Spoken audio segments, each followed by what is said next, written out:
How to add friends on Minecraft on your iPad. So if you want to go ahead and do this, one of the main ways is to log into an Xbox account.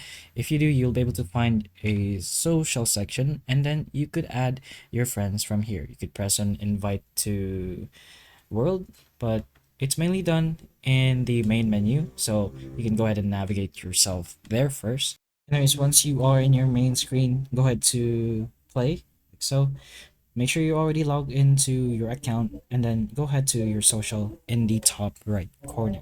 You'll be able to see your friends as we already mentioned, but here you can search for players, and then here you can add your friends. You could search for them, or you could share your gamer tag for them to scan and for them to add you, and then you could add them back.